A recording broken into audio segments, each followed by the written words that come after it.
Doctor Pandit Kannaiya யோகி. மானச யோகம் பாகம் 1. ஆன்மீக படைப்புகள் 1. தொடர்ச்சி.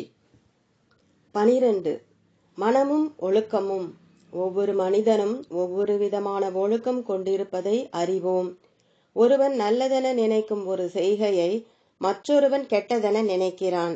ஒருவன் துன்பமென கருதும் ஒன்றை மற்றவன் இன்பமென கருதுகிறான். தண்ணீரில் குளிப்பது ஒருவனுக்கு ஒத்துக்கொள்கிறது, வெந்நீரில் குளிப்பது மற்றவனுக்கு ஒத்துக்கொள்கிறது. குடியை விரும்புகிறான் ஒருவன், வெறுக்கிறான் மற்றொருவன். உண்மை பேசுகிறான் ஒருவன், பொய்யே பேசுகிறான் மற்றொருவன். ஒருவன் உண்மை பேசி நிம்மதி காண மற்றவன் பொய் பேசி நிம்மதி காண்கிறான். இப்படிப்பட்ட வேற்றுமைகளுக்கு காரணம் என்ன என்று கேட்டால், சமயவாதிகள் அது அவரவர் உடல் தன்மையை பொறுத்தது என்பர். இப்படி பல துறையினர் பல காரணங்களை சொல்வார்கள். மனோதத்துவ வல்லுநர்கள் இதை பற்றி என்ன சொல்கிறார்கள் என்று பார்ப்போம். தன் குழந்தை நல்ல ஆரோக்கியமாய் வளர வேண்டுமென்று நினைக்கும் ஒரு தாய் அதற்காக எப்போதும் குழந்தையை வெந்நீரில் குளிப்பாட்டினால்தான் நல்லது என்று குளிப்பாட்டி வருகிறாள். இதன் பயனாக உடல் மேல் வெந்நீர் பட்டால் மனம் அதை நல்லதாக ஏற்றுக்கொள்ள பழக்கப்பட்டு விடுகிறது. திடுமென ஒரு நாள் அக்குழந்தை தண்ணீரில் குளிக்க நேர்ந்ததால் சித்த சம்ஸ்காரம் அதை எதிர்த்து மனதை இயக்க அது உடலில் பல கோளாறுகளை உண்டாக்குகிறது. இதே போல ஒரு தாய் குழந்தையை தண்ணீரில் குளிப்பாட்டியே பழக்கப்படுத்தி இருந்தால் ஒரு நாள் அது வெந்நீரில் குளித்தால் சித்த சம்ஸ்காரம் அதை எதிர்ப்பதால் கோளாறுகள் விளைகின்றன. சமய நம்பிக்கையில் பற்று கொண்ட ஒரு தாய் தன் குழந்தைக்கு பாலூட்டும் போதெல்லாம் அது வீரனாக திகழ வேண்டும் என்று விரும்பி சொல்லி நினைத்து ஊட்டி வருகிறாள். அக்குழந்தை பெரியவனாகும் போதே வீர செயல்களை புரிபவனாக வளர்ந்து விடுகிறான். இது சரியான முறையில் உபயோகப்படவிட்டால் ரவுடி என்று சொல்லும் நிலையில் அது செயல்பட தொடங்குகிறது. இதற்கு மாறுபட்ட உபதேசம் எதனையும் அவன் மனம் ஏற்றுக்கொள்ளாது. இதேபோல் ஒரு தாய் தன் குழந்தைக்கு சாந்தம், பொறுமை என்ற குணங்களையே புகட்டி வளர்த்தாலானால் அது பிற்காலத்தில் ஒரு சிறு சண்டையையும் காண சகியாத கோழையாக மாறிவிடுகிறது. தந்தை குடிகாரனாக இருந்ததால் குடிகாரர்களாக மாறிய பிள்ளைகள் எத்தனையோ பேர். இளமை முதல் சித்தத்தில் குடிப்பழக்க சம்ஸ்காரம் பதிந்துவிட்ட ஒருவனை யாரானாலும் எவ்வித உபதேசத்தாலும் அப்பழக்கத்தில் நின்று மாற்றிவிட முடியாது. அவனை பார், எப்படி இருந்தவன் எப்படி ஆகிவிட்டான். இவனை பார், உன் தந்தைக்கு கீழே வேலை செய்து கொண்டிருந்தவன் அவரை விட மேல்நிலைக்கு வந்து விட்டான் என்று குழந்தை பருவம் முதல் பொறாமைத்தன்மை ஊட்டி வளர்க்கப்பட்ட ஒருவன் வாழ்க்கை முழுதும் பொறாமை பேய்க்கு அடிமையாகத்தான் வாழ நேரும். எந்த மகானின் உபதேசமும் எந்த நன்னூலின் உபதேசமும் அவனை பொறாமையற்றவனாக மாற்றிவிட முடியாது. பள்ளிக்கூடத்தில் பக்கத்து பிள்ளையின் எழுதுகோலை திருடும் குழந்தையை உற்சாகப்படுத்தும் பெற்றோர் அவனை வருங்காலத்தில் ஒரு பாக்தாத் திருடனாக மாற்றுகிறார்கள். அப்படி மாறியவனுக்கு திருடுவது பாவம் என்று யாரும் நம்ப செய்து திருத்த முடியவே முடியாது. இதனால் தொட்டில் பழக்கம் சுடுகாடு மட்டும் என்று ஆன்றோர் கூறுகிறார்கள். குழந்தையாக பிறக்கும் போது முன்கர்மத்தின் அமைப்பை உள்ளடக்கித்தான் எல்லோரும் பிறக்கிறார்கள். ஆனாலும் மனிதனுடைய ஒழுக்கங்கள் அனைத்துக்கும் அக்கர்மாவே காரணம் அல்ல. நன்மை, தீமை, பாக்கியம், அபாக்கியம் முதலியவைகளை மனித இச்சைக்கும் முயற்சிக்கும் மீறி அளிப்பது கர்மமே அன்றி மனிதன் ஒழுகும் ஒழுக்கங்கள் அனைத்தும் கர்மம் ஆதாரம் அல்ல. குழந்தை பருவத்தில் பெற்றோர்கள், உறவினர்கள், நண்பர்கள், ஆசிரியர்கள் போதிக்கும் போதனைகள், வாழ்க்கையில் நடைபெறும் சில சம்பவங்கள் மனிதனின் மாற்ற முடியாத ஒழுக்க பண்புகளாய் அமைகின்றன. ஒரு குடும்பத்தில் 2 பிள்ளைகள். எதனாலோ பெற்றோர்கள் ஒரு குழந்தையிடம் மட்டும் அதிக அன்பாய் இருந்து வருகிறார்கள். செய்யும் பக்ஷணங்களில் அதிகத்தை அக்குழந்தைக்கு கொடுத்துவிட்டு மீதியை தான் மற்றதற்கு கொடுத்து வருகிறார்கள்.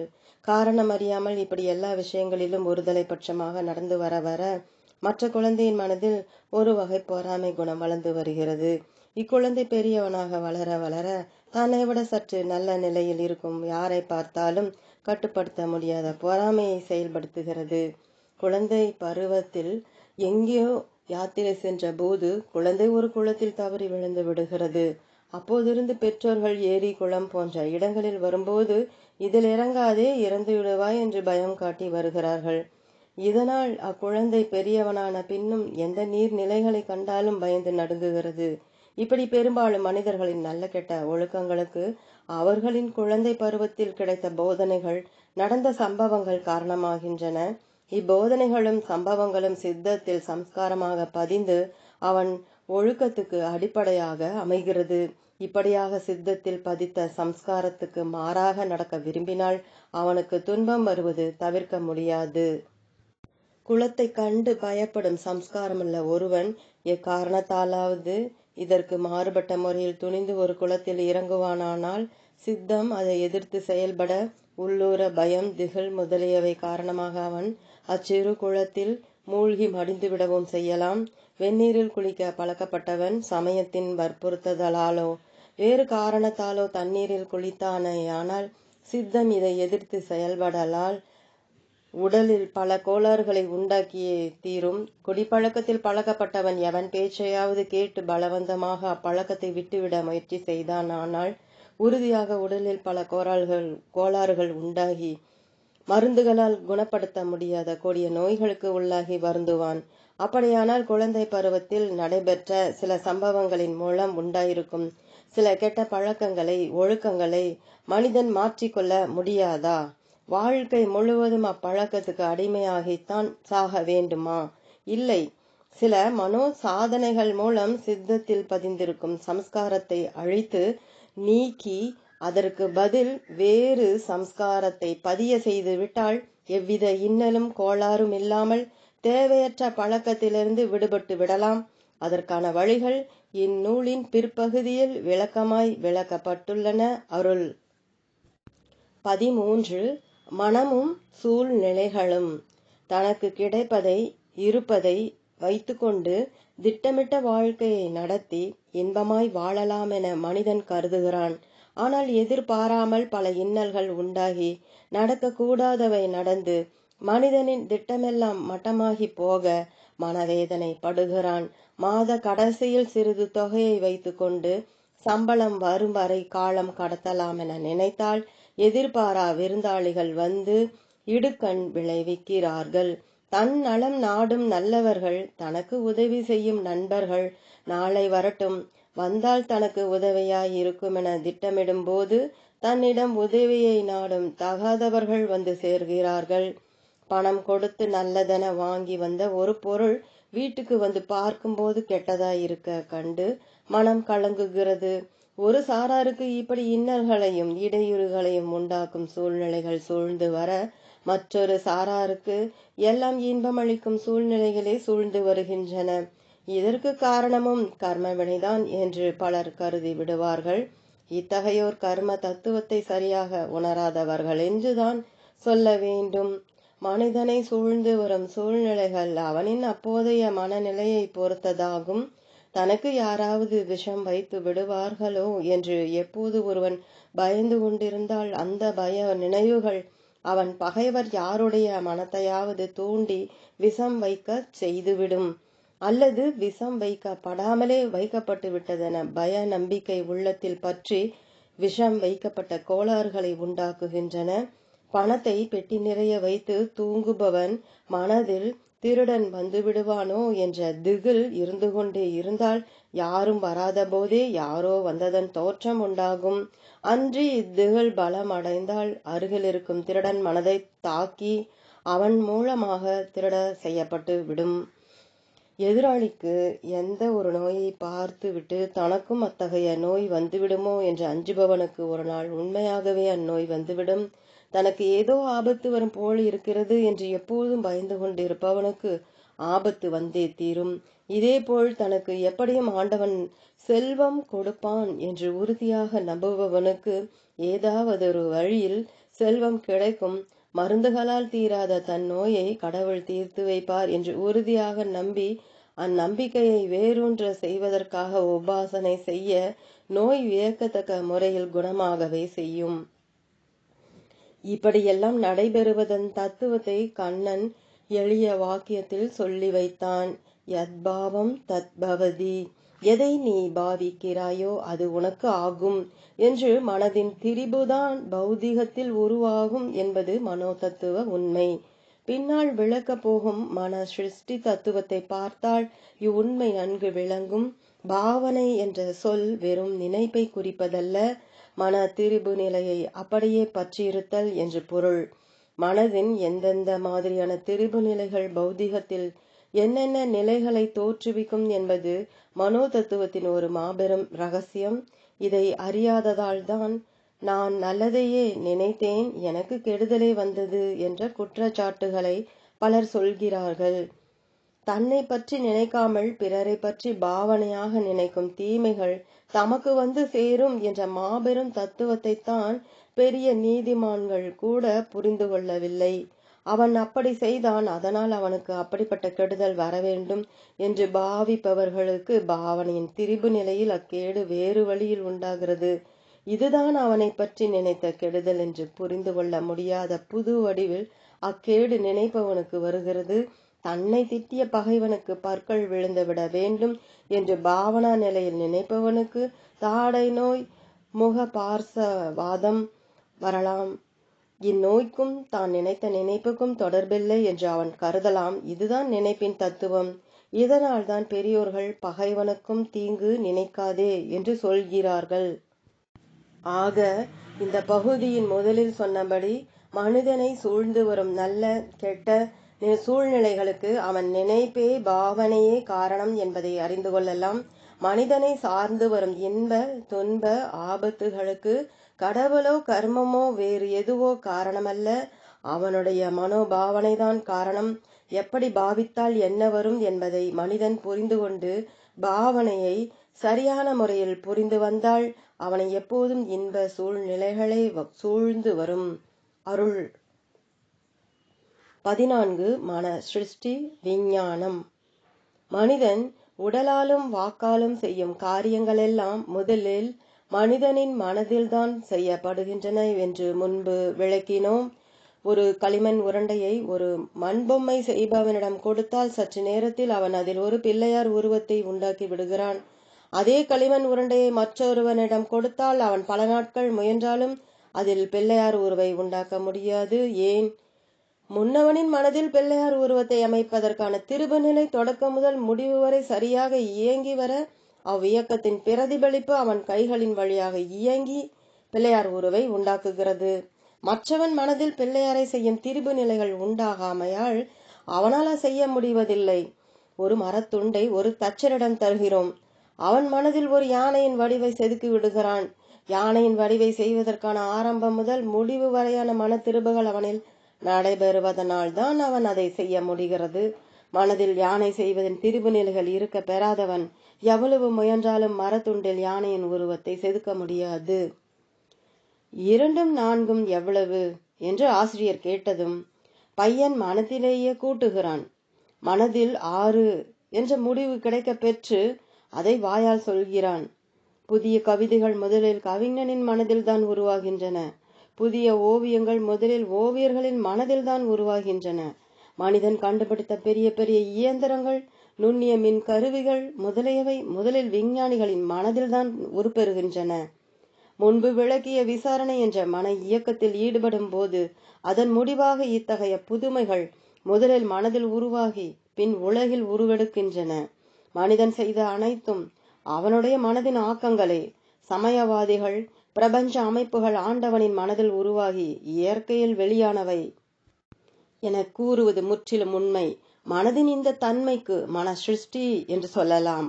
யோகிகளும் சித்தர்களும் மற்றொரு பேருண்மையை கண்டறிந்தனர். மனிதன் தன் மனதில் எதையாவது உறுதியாக பற்றி அந்த பற்றுதலுக்கு தன் இச்சா சக்தியையும் கொடுப்பானானால் அந்த மன உருவம் ஆகாய அணுக்களில் செயல்பட்டு மன உருவில் உள்ளதை போன்ற பொருளை ஸ்தூலத்தில் உண்டாக்கிவிடும்.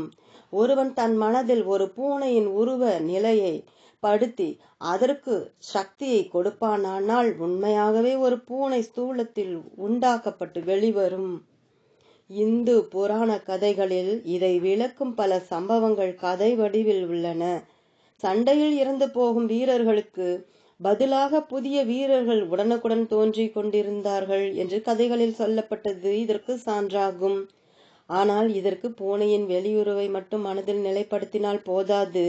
பூனை என்பதில் உள்ள ஸ்தூல சூட்சும பொருள்கள் யாவும் எந்தெந்த அளவில் எந்தெந்த முறையில் சேர்ந்திருக்கின்றனவோ அந்தந்த முறையில் பூனையின் உள் வெளி அமைப்பு முழுவதையும் மனதில் உருவகப்படுத்தியாக வேண்டும். இதற்கு பூனையை அரித்து பார்க்கும் அறிவு மட்டும் பயன்படாது. ஏனென்றால் அறுத்து பார்க்கும் போது பூனையின் பௌதிக அமைப்பு மட்டும்தான் தெரிய வரும். அதன் உயிர், மனம், உணர்வுகளின் அமைப்புகள் தெரிய வராது. இவற்றை அறிய தியான நிலையில் பூனையை அறிந்தாக வேண்டும். தியானத்தில் ஒரு பொருளை அறிய முற்படும் போது அறிபவனின் மனம், சித்தம் அப்படியே அறியப்படும் பொருளாக மாறி நிற்பதனால் அப்பொருளின் ஸ்தூல சூட்சும அமைப்புகள் முழுதும் மனதில் பதிகிறது. இப்படி பதிய பெற்றவர்கள் அதை அப்படியே உருவாக்கி பற்றி சக்தியையும் கொடுத்தார்களானால் அது ஆகாய அணுக்களை இயக்கி அதிலிருந்து அப்பொருளை அப்படியே ஸ்தூலத்தில் உண்டாக்கி விடுகிறது. உலகில் வாழ்ந்த பல யோகிகள் எத்தனையோ புதிய பொருள்களை உலகில் உண்டாக்கி வைத்திருக்கிறார்கள். இதுபோல பற்பல தாவரங்களும் உயிர் பிராணிகளும் அவர்களுடைய மன சிருஷ்டியால் உண்டாக்க பெற்று பிறகு இயற்கை நியமப்படி பல்கி பெருகி கொண்டிருக்கின்றன. மனிதனுடைய மனதிற்கு இவ்வளவு ஆற்றல் உண்டு என்பதை பலர் அறிய மாட்டார்கள்.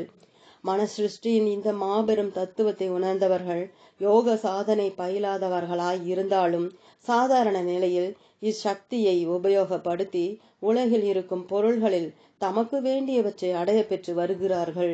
ஒரு பெண்மணி தன் தோட்டத்தின் 4 மூலைகளிலும் ஒரு வகை ரோஜா செடிகளை நட வேண்டும் என்று விரும்பினாள். அச்செடிகள் அவள் ஊரில் கிடைக்காது. அது வேறு பிரதேசத்தில்தான் கிடைக்கும். அவ்வளவு தூரம் போய் வர அவளுக்கு வசதி இல்லை. அதனால் தன் மனதில் அந்த ரோஜா செடியின் உருவத்தை நிலைப்படுத்தி உறுதியாக அவை வேண்டுமென்ற விருப்ப சக்தியை ஊட்டி வந்தாள். ஒரு நாள் கடற்கரையில் உலவிக் கொண்டிருந்த போது அவள் விரும்பிய 4 ரோஜா செடிகள் நீரில் அடித்து கொண்டு வந்து அவள் முன் நிற்க அவைகளை எடுத்து சென்று தன் தோட்டத்தில் நட்டு அவள் அகமகிழ்ந்தாள். எந்த ஊரில் அந்த செடிகள் உண்டோ அந்த ஊரில் இருந்து வந்த கப்பலில் யாரோ ஒருவர் அச்செடிகளை எடுத்து கொண்டு வர அவை எப்படியோ தவறி கடலில் விழுந்து அப்பெண்மணியிடம் வந்து சேர்ந்தன. எமது சபையில் ஒருவர் சாதாரண நிலையில் இருந்து வந்தார். அவருடைய தமையனார் டாக்ஸிகள் வைத்து ஓட்டி நிறைய பணம் சம்பாதிப்பதை கண்டு தானும் அந்த நிலைக்கு உயர வேண்டுமென விரும்பினார். நம் சபையில் கற்பித்த மனசிருஷ்டி சாதனையை மிகவும் அக்கறையுடன் சில மாதங்கள் செய்து வந்தார். தமையனாரை போலவே அவரும் வேல் டாக்ஸி என்ற பெயரில் டாக்ஸிகள் வைத்து பணம் சம்பாதிக்க தொடங்கிவிட்டார். ஓர் இளமங்கை தனக்கு இந்த மாதிரியான மணாளன் வரவேண்டும் என்று மனசிருஷ்டி சாதனையை செய்து வந்ததன் பயனாக சிறிது கூட வேற்றுமை இல்லாத அவள் விரும்பியபடியே மணாளனை அடைந்து மகிழ்ச்சி கடலை நீந்தி விளையாடினாள். உலகில் எங்கு என் நிலையில் இருக்கும் பொருளையும் மனசக்தியை அறிந்தவன் இருந்த இடத்திலிருந்து பெற்று இன்புற முடியும். யோகிகள் உலகில் இல்லாத பொருள்களையே தம் மனசக்தியால் உண்டாக்கி விடுகிறார்கள் என்றால் யோக சாதனை பழகாதவர்கள் உலகில் இருக்கும் பொருள்களை தம் மனசக்தியால் உறுதியாக பெற்று பயன்பெற முடியும். எவரும் எளிதில் தம் மன சிருஷ்டி சக்தியை உபயோகித்து தேவையானவைகளை பெறுவதற்காக ஒரு எளிய சாதனையை வாசகர்களின் நன்மைக்காக இதில் வெளியிடுகிறோம். நம் மாணவர்களும் மற்றவர்களும் இந்த வழியை பின்பற்றி தங்கள் தேவைகளை பெற்று பெருமிதமும் மகிழ்ச்சியும் அடைந்துள்ளனர் என்று உறுதி கூறுகிறோம். அதுபோலவே யாவரும் பயனடைவார்களாக. மனசக்தியை செயல்படுத்த முதல் தேவை மனதில் தேவையான பொருளின் உருவை மிகவும் தெளிவாக சிறிதும் மாறுபாடில்லாமல் குறித்த நேரம் வரை உருவகப்படுத்தி வைத்திருக்கும் தன்மை. இதற்கு முறையாக ஏகாக்ர சாதனை பயின்றால் போதும். இத்திறமை வந்தபின் அப்படி மனதில் உருவகப்படுத்தி வைத்திருக்கும் பொருள் உண்மையாகவே தனக்கு கிடைத்துவிட்டதென்று பாவனையுடன் தன் மனசக்தியை உணர்வை அவ்வுருவில் நிலைப்படுத்த வேண்டும். உணர்வு மன உருவில் நிலைப்படுமானால் மன உருவில் உருவாக்கி வைக்கப்பட்ட பொருள் தானாக வந்து சேரும். இந்த மிகச் சிறிய சாதனையை கொண்டு மனிதன் தன் தேவைகளை பெற முடியும். அப்படி இருந்தும் தம்மை அறியும் தகைமையை கருதாத, வாய்ப்பில்லாத, கபட ஆடம்பர உபயோகமில்லாத வாழ்க்கையில் ஈடுபட்டு வாழ்க்கையை பாழாக்கும் மாக்கள் அணைய மாந்தர் இதை அறிந்து கொள்ளவோ பயன்படுத்தவோ முடியாமல் பிறவியை பயனற்றதாக கழிக்கிறார்கள். மனதில் உருவகப்படுத்தி உணர்வால் உந்தப்படும் பொருள்கள் உலகில் எங்கிருந்தாலும் எப்படி வந்து சேர்கின்றன என்பதை தெரிந்து கொள்ள மனசக்தியின் தன்மையை தெரிந்து கொள்ள வேண்டும். அடுத்த பகுதியில் அதை பற்றி விளக்குவோம். அருள். 15. மனசக்தி. மனம் பௌதிக பொருள் அல்ல, அது ஒரு சக்தி என்று முன்பு விளக்கப்பட்டது. இப்போது மனசக்தி பற்றிய மற்றொரு பேருண்மையை தெரிந்து கொள்வோம். பொதுவாக சக்தி என்றால் மின்சாரம், காந்தம், அணுசக்தி, நீராவி சக்தி போன்றவைகள்தாம் நம் நினைவுக்கு வரும். மனித மனம் அத்தகைய பௌதிக சக்தி அல்ல, அதை அறிவு சக்தி என்று சொல்லலாம். பௌதிக சக்திக்கும் அறிவு சக்திக்கும் உள்ள வேற்றுமையை புரிந்து கொள்ள வேண்டும். பேட்டரியால் இயங்கும் ஒரு பொம்மையை தரையில் வைத்து ஓட செய்வோம். அது விடப்பட்ட கோணத்தில் போய்கொண்டே இருக்கும். எதிரில் ஏதாவது மரக்கட்டை, கல் போன்ற தடை இருந்தால் அதன் மேல் மோதி நின்றுவிடும் அல்லது அதை பின்தள்ளி இணைந்து ஓடும். மின்சார ரயில் ஓடிக்கொண்டிருக்கும் போது எதிரில் ஒரு மாடு வந்தால் ரயில் அதை தெரிந்து கொண்டு தன் வேகத்தை குறைத்து கொள்ளவோ அல்லது மாடு நகரும் வரை நின்று போகவோ செய்யாது. நேராக அதன் மேல் மோதி கவிழ்ந்துவிடும் அல்லது மாட்டை சிதைத்து கொண்டு மேலே ஓடத் தொடங்கும். மாட்டை கண்டு ரயிலின் வேகத்தை குறைக்கவோ நிறுத்தவோ செய்ய அதை ஓட்டும் அறிவு படைத்த மனிதன் தேவை. பேட்டரி பொம்மைக்கு ஏற்பட்ட தடை போல் ஒரு எறும்புக்கு தடை ஏற்பட்டால் அது அத்தடையின் வலப்பக்கம், இடப்பக்கம், மேல் பக்கம் என்று திரும்பி தாண்டி தன் குறிக்கோளை நோக்கி செல்லும். இது எறும்பின் உடலால் ஆகும் காரியமல்ல, எறும்பின் சிற்றறிவால் ஆகும் காரியமாகும். பயங்கரமான அசுர சக்தியையும் மிஞ்சிய சக்தியுடன் சந்திரனை நோக்கி விரையும் ராக்கெட்டை அடக்கி ஆள அறிவு கொண்ட மனிதன் இல்லாவிட்டால் அது சக்தி இருக்கும் வரை விரைந்து பின் சிதைந்து சிதறி விழுந்துவிடும். அறிவு படித்த மனிதன் இருந்தால்தான் அது தவறான திசையில் போகும்போது சரியான திசையில் திருப்பி வேண்டும் போதும் வேண்டும் இடத்திலும் வேகத்தை கட்டுப்படுத்தி அரிய சாதனைகளை புரிய முடியும்.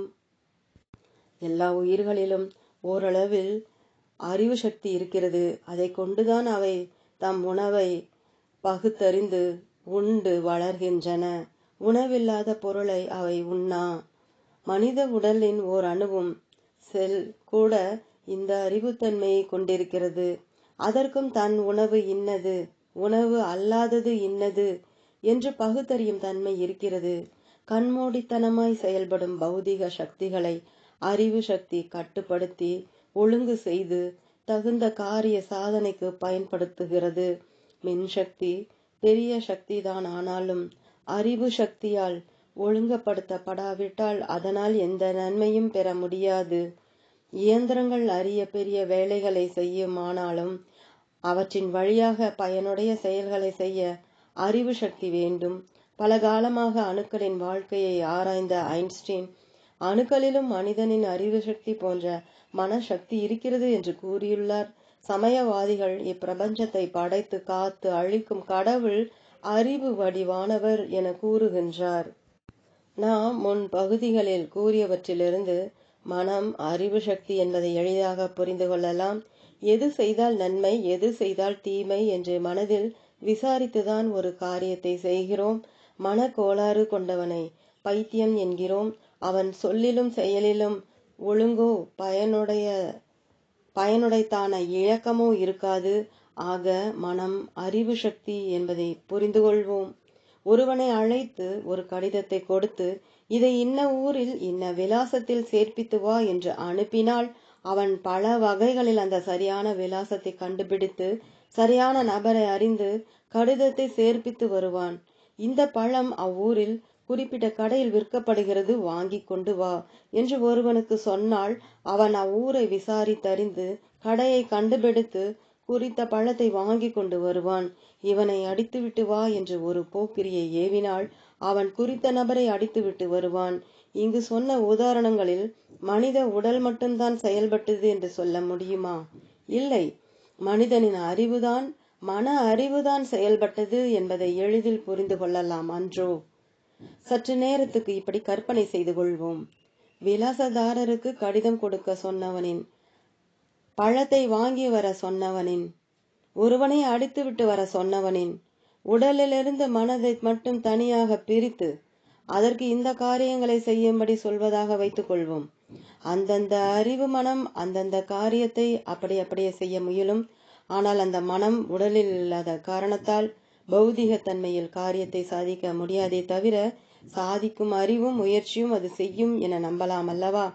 மன அறிவு பௌதிகத்தை தாக்கி செயல்படுத்த முடியாவிட்டாலும் தன்னை போன்ற மன அறிவுகளில் அது தன் செயலை செய்ய முடியும். அவன் மனதில் உள்ள தீய புத்தியை மாற்றிவிட்டு வா என்று பலப்படுத்தப்பட்ட ஒரு மனதுக்கு உத்தரவிடுவதாக வைத்துக்கொள்வோம். இந்த மனம் இந்த காரியத்தை எவ்வித தங்கு தடையும் இல்லாமல் செய்யும் அல்லவா? அதாவது அவனுள் மனதில் புகுந்து தாக்கி அவனுடைய எண்ணத்தை அங்கிருந்து நீக்கிவிட முடியும் அல்லவா? மனதின் இந்த மாபெரும் தத்துவத்தில் தான் மன சிருஷ்டியின் தத்துவம் அடங்கியுள்ளது. எனக்கு 4 ரோஜா செடிகள் வேண்டும் என்று பலப்படுத்தப்பட்ட அறிவு மனதை ஏவினால் அது அந்த ரோஜா செடிகள் இருக்கும் இடத்தை அறிந்து அதை அங்கிருந்து கொண்டு வர என்ன செய்ய வேண்டும் என்பதை திட்டமிட்டு இத்திட்டத்தை எவரவர் மூலமாக நிறைவேற்றலாம் என்பதை பகுத்தறிந்து அவரவர் மனதில் அதற்கான எண்ணங்களை உண்டாக்குவதன் மூலம் காரியத்தை சாதிக்கிறது. பொருளை தேடிக்கொண்டு வா என்று ஆணையிடப்பட்ட சக்தி வாய்ந்த மனம் ஆணையிட்டவருக்கு பொருளை எங்கிருந்து எப்படி பெற்று வரலாம் என்பதை திட்டமிட்டு அதை செயல்படுத்த எவரவர் மனதில் என்னென்ன எண்ணங்களை உண்டாக்க வேண்டுமோ அவற்றை உண்டாக்கி செல்வத்தை சேர்ப்பிக்கிறது. உடலிலிருந்து செயல்படும் அறிவு சக்தி உடல் இல்லாமலும் செயல்படும். ஆனால் பௌதிக பொருள்களில் நேராக தன் செயலை செய்ய முடியாமல் அதை செய்விக்கக்கூடிய அறிவு நிலைகளை கண்டு அவற்றில் தகுந்த எண்ணங்களை புகுத்தி காரியத்தை செய்து முடித்து விடுகிறது.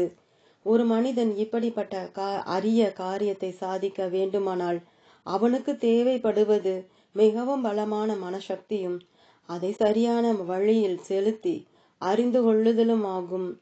அதற்கு சரியான ஆணையிடல் முதலியவை ஆகும். இதற்கான பொதுவான மனசக்தியை பலப்படுத்த செயல்படுத்தும் முறையை சென்ற பகுதியில் விளக்கி உள்ளோம். மனிதனின் தலைக்குள் இருந்து செயல்படும் அறிவு மன சக்தி எப்படி வெளியே பரவி தொலை தூரத்தில் உள்ள மனங்களை தன்வயப்படுத்தி காரியத்தை சாதிக்க முடிகிறது என்பதை அடுத்த பகுதியில் காண்போம். அருள் 16 மன அலையின் தத்துவம். சக்தி என்பது எதுவாயினும் எங்கு செயல்படுவதாயினும் அது அலை வடிவில்தான் செயல்படுகிறது. அடித்தளத்திலிருந்து ஓர் அளவு வரை உயர்ந்து பின் பக்கவாட்டத்தில் அடித்தளம் வரை தாழ்ந்து மறுபடி முன்போல் மாறி மாறி உயர்ந்தும் தாழ்ந்தும் செல்லும் அமைப்பை தான் அலை என்று சொல்கிறோம். எல்லா சக்திகளும் இந்த அலை வடிவில்தான் இயங்குகின்றன. அலைகள் ஒன்றன் பின் ஒன்றாக இயலும் அளவு, ஒன்றின் பின் ஒன்றாய் ஓடும் வேகம், இவற்றில்தான் சக்திகளின் வேற்றுமை இருக்கிறது. ஒளி, மின்சாரம், காந்தம், அணுசக்தி என்பவைகள் ஒரே மூல சக்தியின் அளவு, வேக வேற்றுமைகளே. ஒரு சக்தியின் அளவையும் வேகத்தையும் கூட்டினால் குறைத்தால் அது வேறு சக்தியாக மாறி செயல்படும்.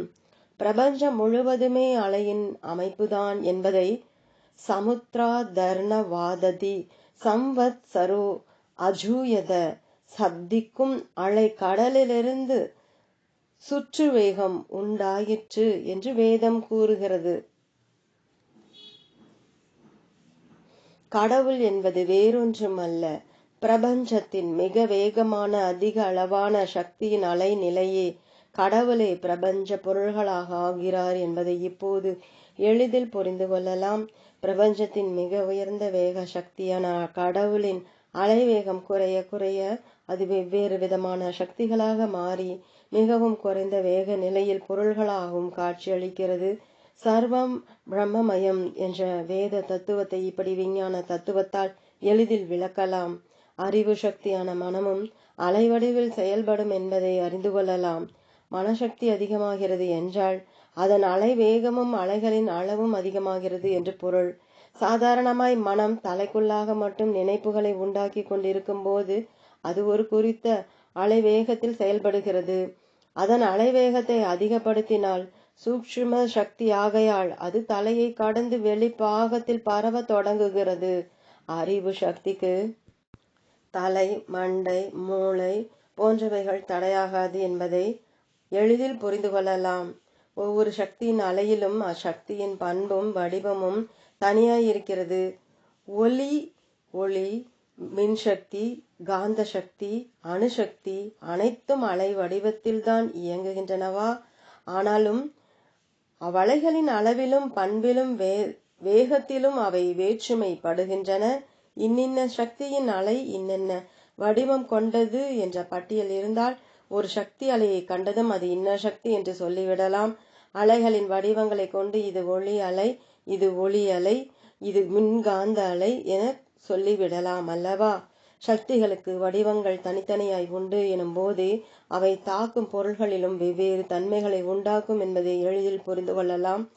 ஒளி அலைகள் நம் செவியை தாக்கும்போது, ஒளி அலைகள் நம் கண்களை தாக்கும்போது, மின் அலைகள் நம் உடலை தாக்கும்போது, ரச அலைகள் நம் நாவை தாக்கும்போது, சூட்டலைகள் குளிர் அலைகள் நம் உடலை தாக்கும்போது இவற்றால் ஏற்படும் அனுபவங்களும் பயன்களும் வெவ்வேறாய் இருக்கும். உஷ்ண அலைகள் சூட்டலைகள் உடலை தாக்கும்போது உடலில் ஏற்படும் மாறுதலுக்கும், குளிர் அலைகள் உடலை தாக்கும்போது ஏற்படும் மாறுதல்களுக்கும் வேற்றுமை உண்டல்லவா?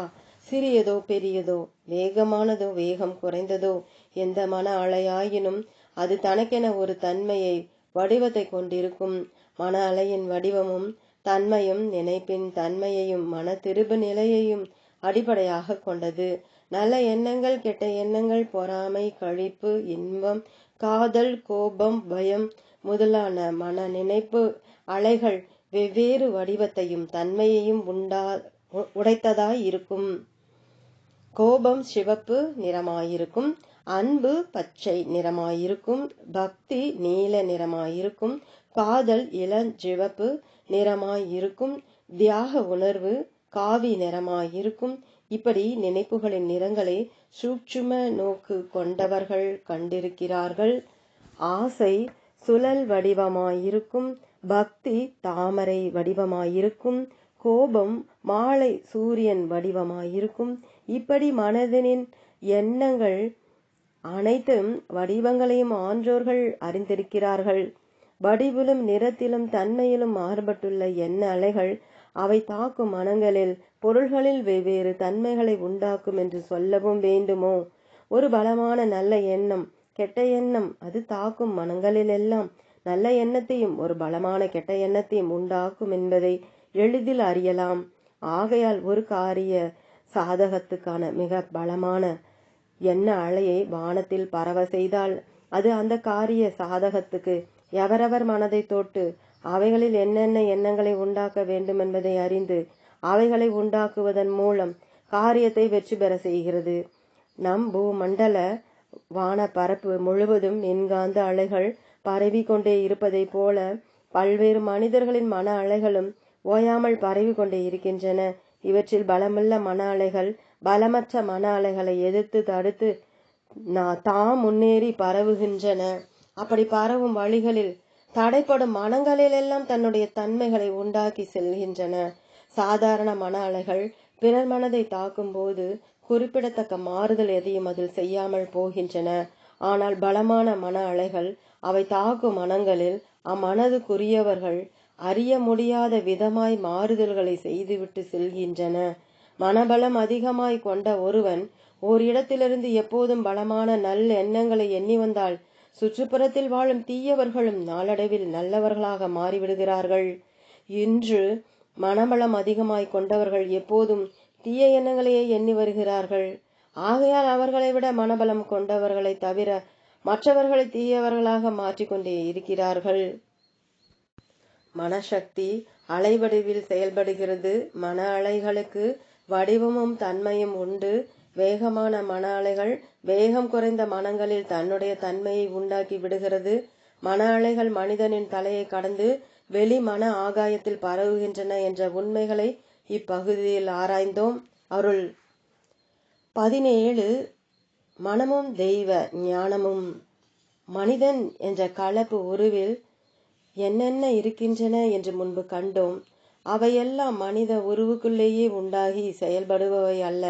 மனிதனின் உடலாக இருப்பது வெளி உலகத்திலிருந்து அவன் உண்ணும் உணவுகளின் திரிபாக ஏற்பட்டது. குழந்தை பருவத்தில் உடல் பாலின் திரிபு, மற்ற பருவ வளர்ச்சி உடல் பல்வகை உணவுகளால் ஆனவை. வெளியுலகில் உண்ணும் பொருள்களை தாரவல்ல தாவரங்கள் இருக்கவில்லையானால் உடல் என்ற ஒரு பொருள் உலகில் இருக்க முடியாது.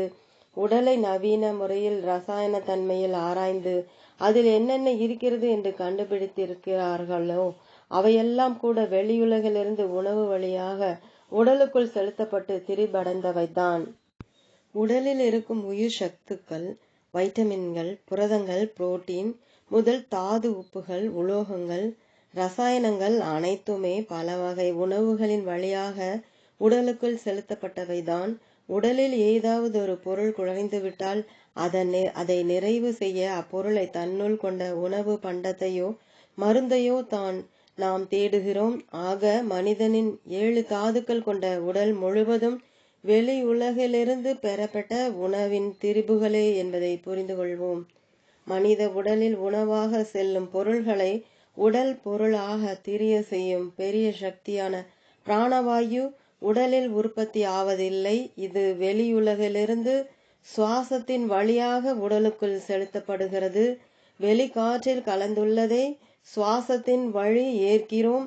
ஆக உடல் முழுதும் இரத்தத்தின் வழி பரவி இரத்த மாசுக்களை நீக்கி சுத்தம் செய்து உடலில் உணவின் திரிபால் அணுக்களின் சிதைவால் உண்டாக்கும் கரியமில வாயுவை உடலிலிருந்து வெளியேற்றும் செயல் வெளி ஆகாயத்தில் பரவியுள்ள காற்றினால் நடைபெறுகிறது.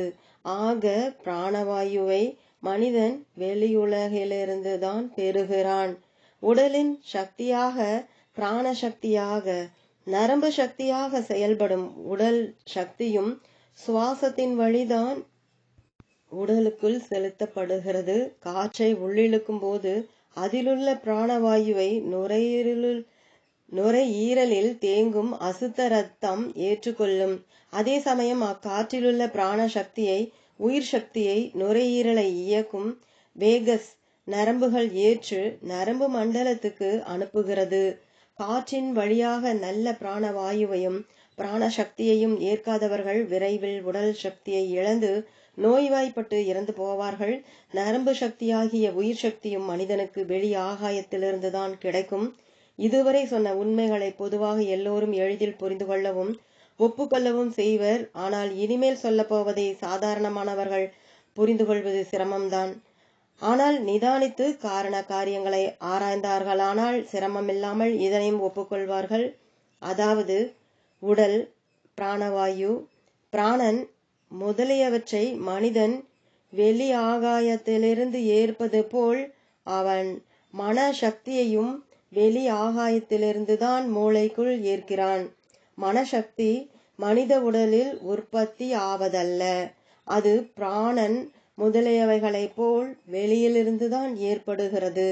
உணவு, பிராணவாயு, பிராணசக்தி, மின்சக்தி முதலியவை வெளி ஆகாயம் முழுவதும் பரவியுள்ளது. இதை மன ஆகாயம், மென்டல் ஈத்தர் என ஆன்றோர் கூறுவர்.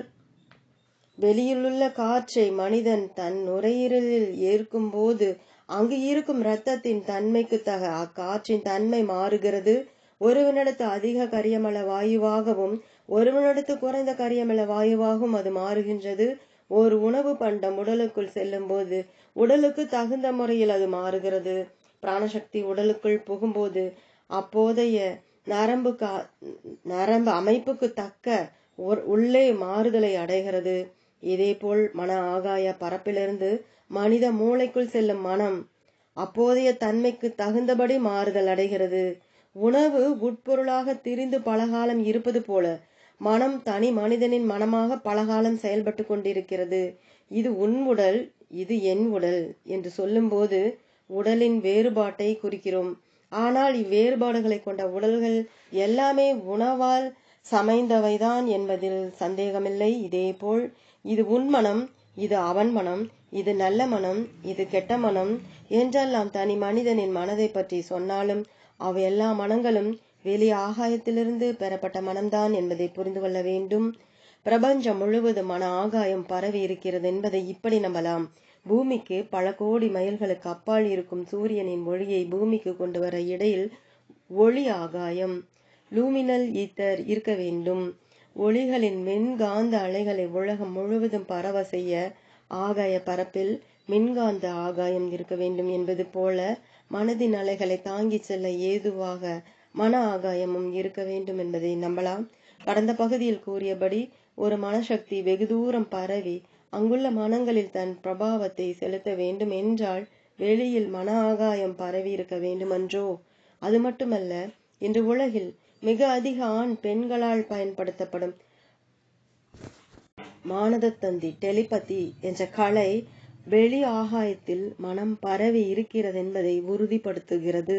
இப்படி பிரபஞ்சம் முழுவதும் பரவியுள்ள பொது மன சக்தியை தெய்வ மனம், ஆகாய மனம் என்று ஆன்றோர்கள் சொல்கிறார்கள். ஏனென்றால் பிரபஞ்சத்தை எல்லாம் படைத்து காத்து அழிக்கும் இறைவன் ஆகாய மனதின் வழியாகத்தான் அச்செயல்களை செய்கிறான். ஆகாய மனதின் ஒரு பக்கத்தில் சிருஷ்டி தன்மையை உண்டாக்க பொருள்கள் உண்டாகின்றன. அதன் மற்றொரு பக்கத்தில் அழிவு தன்மையில் மனதை திரித்து வைக்க பொருள்கள் அழிகின்றன.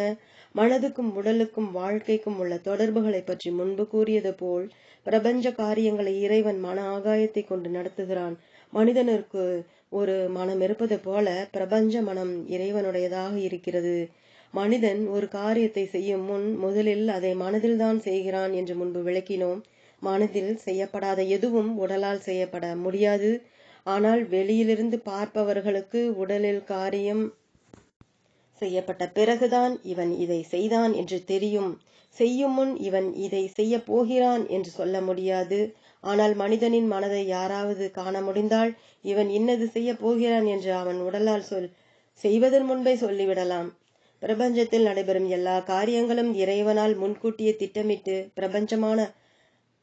பிரபஞ்ச மன வழியாக செய்யப்படுபவைதான். ஆனால் காரியம் நடைபெற்ற பிறகுதான் ஆண்டவன் இங்கே மக்களை பூகம்பத்தால் அழித்தான், வெள்ளத்தால் கொன்றான், மகமாரியால் நாசம் செய்தான் என்றெல்லாம் சொல்ல முடியும். ஆனால் இக்காரியங்களை பௌத்திக பிரபஞ்சத்தில் நடைபெறுவதற்கு பல காலம் முன்பாகவே பிரபஞ்ச மனதில் நடைபெற தொடங்கி விடுகின்றன. மனித மனதில் தொடங்காத எதுவும் மனித உடலில் செயல்படாதது போல மன ஆகாயத்தில் இறைவனின் திட்டப்படி தொடங்க பெறாத எதுவும் பிரபஞ்சத்தில் நடைபெறுவதில்லை. இதனால் யாராவது நேராக மன ஆகாயத்தை கவனிக்க முடிந்தால் அவர்களுக்கு உலகில் இன்னின்ன காரியங்கள் நடக்கப் போகின்றன என்பது நடைபெறுவதற்கு முன்பு தெரிய வரும். இப்படி மனித மனதை ஆகாய மனமான தெய்வ மனதுடன் ஒன்ற செய்வதன் மூலம் பிரபஞ்சத்தில் நடைபெற போகும் சம்பவங்களை முன்கூட்டியே அறிவதற்கு தெய்வ ஞானம், இன்ட்யூஷன் என்று பெயர். பல புராண கதைகளில் வருங்கால சம்பவங்களை பலர் முன்கூட்டியே அறிந்து சொன்னதுதான் வரலாறுகளாக காணப்படுகின்றன. உலகிலும் மனித இனத்திலும் மற்ற உயிரினங்களிலும் நடைபெற போகும் சம்பவங்களை முன்கூட்டி அறிந்து கொள்ளக்கூடிய தெய்வ ஞானம் கொண்டவர்கள் இன்றும் உலகில் பலர் இருக்கிறார்கள். தெய்வ மனதுடன் தொடர்பு கொள்வதன் மூலம் உலகில் நடைபெற போகும் சம்பவங்களை தெரிந்து கொள்வது மட்டுமல்லாமல் உண்மைகளை அறிந்து கொள்ளவும் தனிப்பட்டவர்களின் கர்ம பிரபாவத்தால் விளைய போகும் நிகழ்ச்சிகளை தெரிந்து கொள்ளவும் முடியும். இவ்வழியில்தான் புத்தர் ஞானம் பெற்றார், முகமது நபிகள் தெய்வ ஞானம் பெற்றார். இன்னும் இது போன்ற சம்பவங்கள் பல பல நடைபெறுகின்றன. வாசகர்களின் பயனுக்காக மனிதன் தன் மனதை தெய்வ மனதுடன் ஒன்றாக செய்வதன் மூலம் தன்னுடையவும் உலகினுடையவும் வருங்கால சம்பவங்களை அறிந்து கொள்வதற்கானதோர் எளிய சாதனையை விளக்குகிறோம். அதற்கு முன் ஒரு பெரிய எச்சரிக்கை விடுத்தாக வேண்டும். இந்த தன்மையை பெறுபவர்கள் எக்காரணம் கொண்டும் பிறரின் வருங்காலத்தை அறியவோ அறிந்த பின் உலகின் வருங்கால சம்பவங்களை பிறருக்கு எடுத்து சொல்லவோ கூடாது என்பதை உறுதியாக கடைபிடித்தாக வேண்டும். இதில் சற்று பிசையினாலும் அவர்களுக்கு ஞானத்தை அளிக்கும் அதே தெய்வ மனம் அவர்களின் மனதின் வழி அவர்களுக்கு தீமையையும் செய்யும்.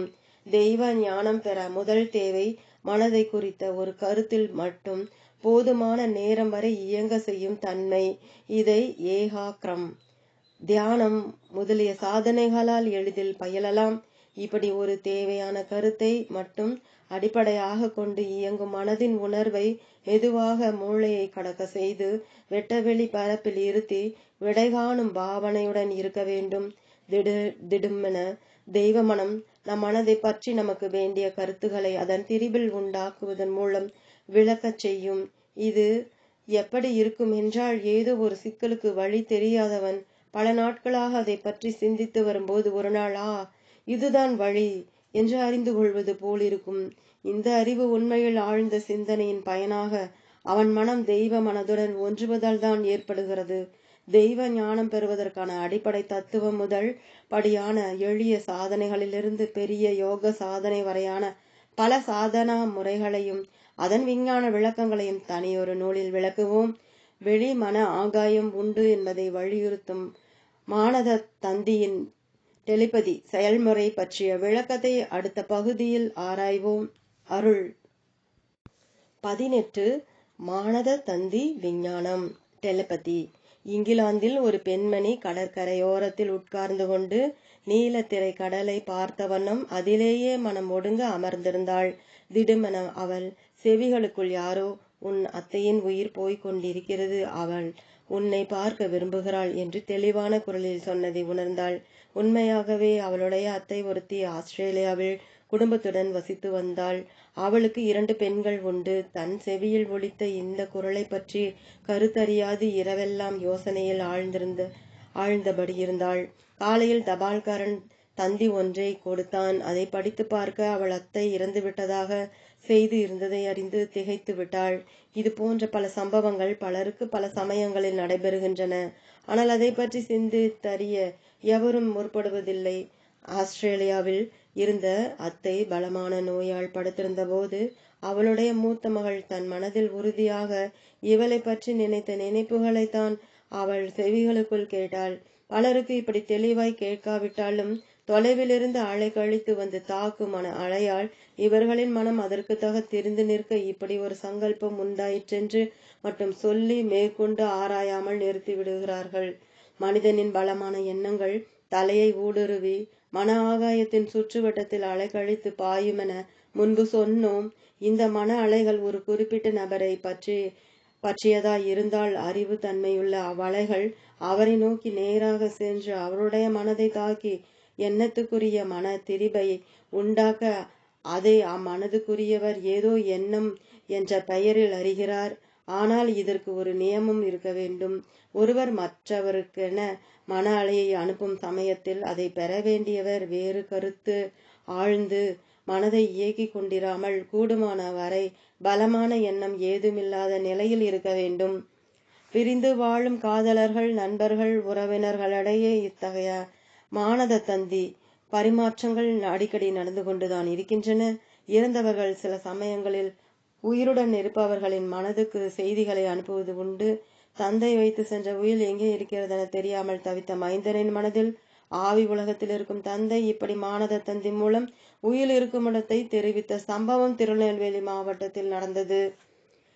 மனதின் மூலமாக செய்தியை அனுப்பவும் அறியவும் பழகிய சாதகர்கள் உலகில் எவ்வளவு தூரத்தில் வசித்தாலும் ஒருவருக்கொருவர் செய்திகளையும் உருவங்களையும் மனங்களையும் சுவைகளையும் வெட்ப தப்பங்களையும் பரிமாறிக்கொள்ள முடியும். காட்சி சாலையில் அரிய காட்சிகளை காணும் ஒருவர் தூரத்தில் உள்ள தன் நண்பருக்கு அக்காட்சிகளை மனதின் மூலம் அனுப்ப மற்றவர் அதை அப்படியே நேருக்கு நேராக காண்பது போல மனதில் கண்டுகளிக்கலாம். இன்சுவையை நுகரும் ஒருவர் அச்சுவை பொருளையும் அதன் சுவையையும் மானத தந்தி மூலம் அனுப்ப மற்றவர் சுவை பொருளை மனக்கண்ணில் கண்டு சுவையை மனநாவால் சுவைத்து இன்புற முடியும்.